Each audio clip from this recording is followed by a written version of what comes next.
All right, let's go ahead and get started. Welcome back and greetings from Podunk, Potato Land, Idaho. Mr. and Mrs. Potato Head are especially excited to see you today. My name is Terry Hansen. Welcome to the Terry Hansen Show. This is episode number 43. Today, we're going to talk a little bit about how to stay focused on your particular sales goal that you have. I got an email the other day from a client of mine, actually a past client of mine who I'd worked with for some time, and they sent me this email and they said basically this: I fell short on my sales goal last month.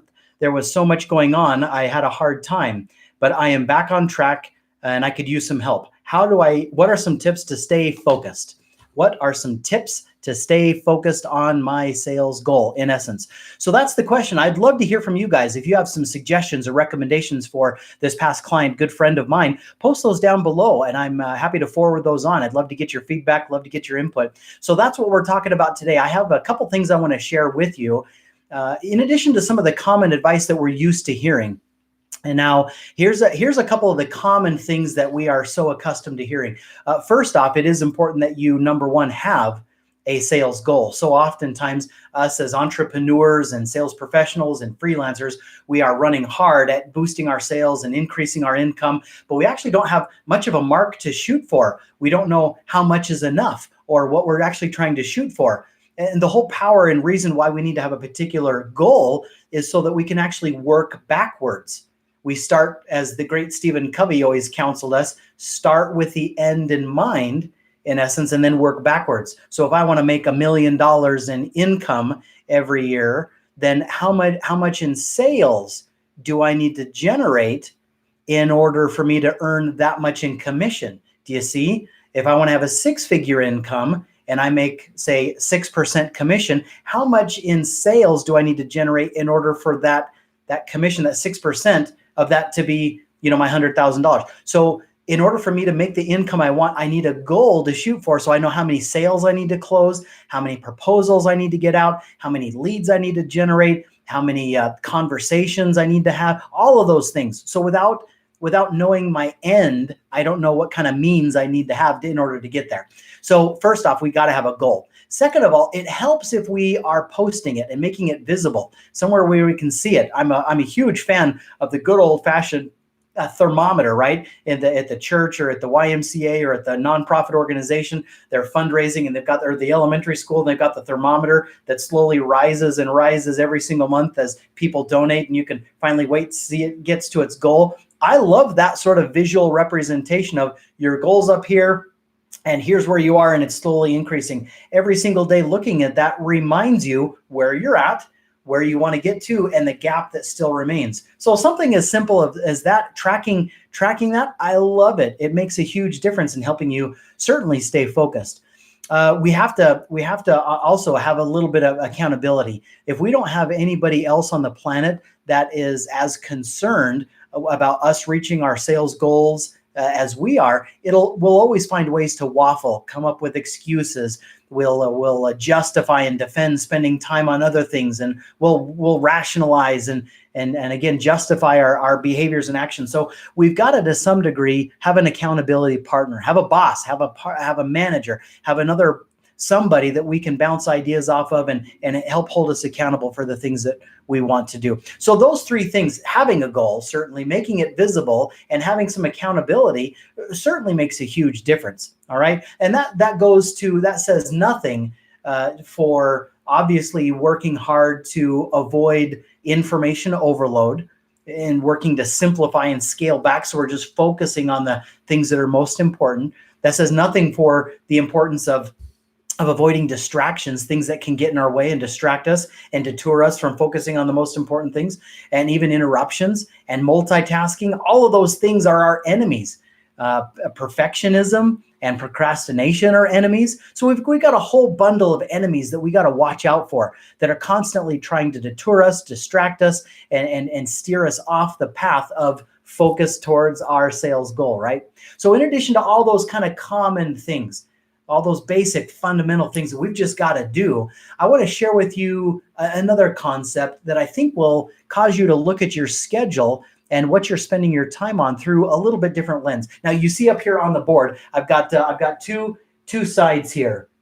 with a list of things. Now, if you think about your day and every single task or activity that you're typically involved in, generally speaking, all the tasks and activities that you and I are involved in can be broken up into one of two categories. Either they are revenue producing activities, or they are non-revenue producing activities. Do you see the difference? Revenue producing activities are ones that when we do it, it directly and immediately has a very high influence on the size of our paycheck or the amount of revenue that's coming into the company. Directly impacts the size of our paycheck and the revenue coming into the company. That is a revenue producing activity. But obviously a non-revenue producing activity is any activity that we might do that is, while it certainly might be good and appropriate and needed and important, it does not directly impact the size of our paycheck or the amount of revenue coming into the company necessarily. Doesn't mean that they're bad, but they just don't impact our goal, our sales revenue goal. So if I asked you to put together a list of what are all the non-revenue revenue producing activities and non-revenue producing activities that you're engaged in each day, your list may look something like this. Generating leads directly impacts the size of your paycheck. Scheduling appointments, prospecting and hunting for new business, having sales conversations and going to sales meetings with prospective clients or existing customers, right? Putting out proposals and bids and estimates and quotes, giving sales presentations to brand new customers or existing customers, asking for referrals. All of those things are great examples of things that directly and immediately, if done well, obviously, impact the size of your paycheck. But what about the non-revenue producing activities? Organizing files or straightening or cleaning your desk, attending various kinds of operations or administrative meetings, checking email. Now, obviously, yes, there could be some emails that directly impact revenue, of course, but you know what I'm getting at. There's lots of emails that are just junk and waste of time. Busy administrative work, busy work, sometimes even various kinds of training, generating and producing and reviewing reports, various kinds of personal activities, water cooler conversations, checking Facebook on personal time. You're not using social media to hunt for new business. You're just seeing what your, high school girlfriend is doing or, whatever, right? So these are all examples of things that do not make a difference. Now, it should be obvious that when, let me ask you this question. If I asked you, how much of your day, or if you track this over the course of a week, how much of your time is spent on revenue producing activities versus non-revenue producing activities? What would you say? What would you say? I'd love for you to post your comments down below. As a matter of fact, type in the comments. I typically spend X% on NRPA and whatever percent on RPA, right? You tell me that. I'd love to see your numbers, right? And as I ask my clients this and countless people at workshops and seminars and conferences, the numbers that I typically get is anywhere from 50 to 75%. 50 to 75% of the time is spent here on non-revenue producing activities. That leaves anywhere from sometimes 25 to 50% of the time on revenue producing activities. Now, it doesn't take a mathematician or a scientist very long to conclude that where your focus is, that's where your paycheck will be, right? Where your focus is, that's where your outcomes and results and paycheck will ultimately be. If you're spending the bulk of your time here, you're going to do a great job at hitting your sales goal. If you spend the bulk of your time over here, you're always going to struggle with it. Now, to be fair, we can't spend 100% of our time on revenue producing activities. We can't. Some of this we have to do. We just can't let it dominate the bulk or the majority of our daytime. We can't. Otherwise, we're just going to get killed. All of this stuff, worthy and as good and as valuable as it is a distraction from hitting our sales goals. It is a distraction. So we have to be mindful. We have to be very careful. We have to get it done, but we have to get it done in the right way so that it's not dominating our entire day. And also, we can allow ourselves to hide here. Some of these activities are uncomfortable. Some of them are hard. Some of them are a little scary. Some of them require us to get outside of our comfort zone. Because of that, we have a tendency to hide a little bit over here in this area. Don't you agree? Haven't you seen this happen? I know I have. This stuff is easy and comfortable and risk-free. This stuff is hard and full of risk, right? So it's easy to hide over here and neglect this sometimes. But that's where courage comes in. That's where you and I have to stay focused on our goals, have some good ones there, write them down and make them visual, track them and monitor them, be held accountable for them, right?